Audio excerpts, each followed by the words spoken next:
So, generally, clients, when they come to you, they tell what they know, but they do not know the correct position of law. So, what they do is they hand over all the documents to you and tell some facts and say, sir, it is your duty, please approach the court and get the relief for me. But when you go to court, the court will ask you whether your plaint is within the permissible limits of law, including pleadings, and what is the evidence, under what law you are entitled for this relief and all that. So, you must know the law, you must do hard work. Apart from that, you must necessarily inquire from the client and understand all the facts. Understand all the facts in complete and exhaustive manner. Here, important thing is, while understanding the facts clearly and correctly, for any reason, if your client is not having proper education or lack of knowledge of litigation, then you must inquire any persons interested in that client, or the persons who are acquainted with the facts. If the client says, I went to a cinema hall, sir, on that day it was raining, but I can't say the name of theatre, then you can ask, who has come along with you on that day? She says that nobody has come, sir, I alone went to the cinema hall. Then you must discuss, Acha, you alone went. Did you meet anybody knowing you?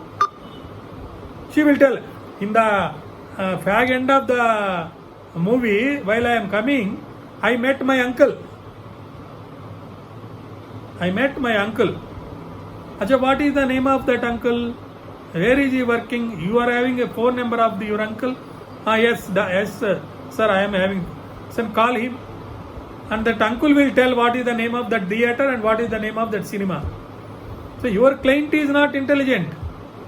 She is not an educated person. So you have to do is, you have to inquire from her, or the persons whom she acquainted with are interested in her, or the witnesses surrounding to the place of cause of action, and then examine them. So then you will understand several new things, new facts, and clearly draft the plaint in a clear manner. Okay? With this, now we will go to, is there any doubt to anybody? No, sir. No. So we are clear on one aspect. Sir, okay, sir. Tell me. ఇందాక మీరు చెప్తూ పాపది call వచ్చిందని ఆపారు. Minor కి major కి చెప్తున్నారు, but complete చేయలేదు. అంటే నేను అది నెక్స్ట్ ఫ్రెండ్ ఆఫ్ మైనర్ కి next friend Guardian okay sir, but file చేయొచ్చా లేదా అనేది నాకు కన్ఫర్మ్ లేదు.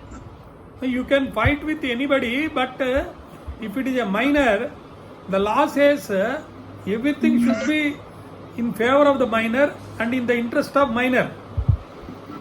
So minor has got more protectional rights.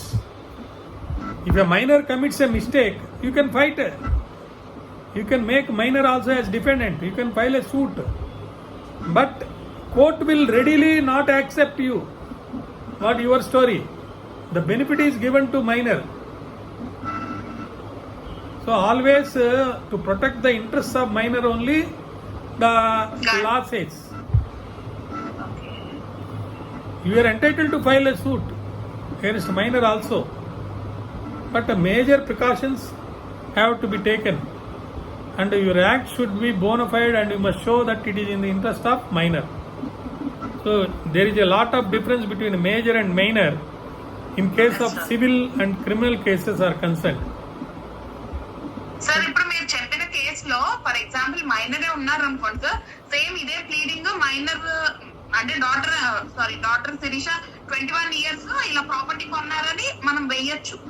నేను అనేది ఆ పాయింట్ సార్ అడుగు. That's what I am telling you. I told you already. I filed that suit.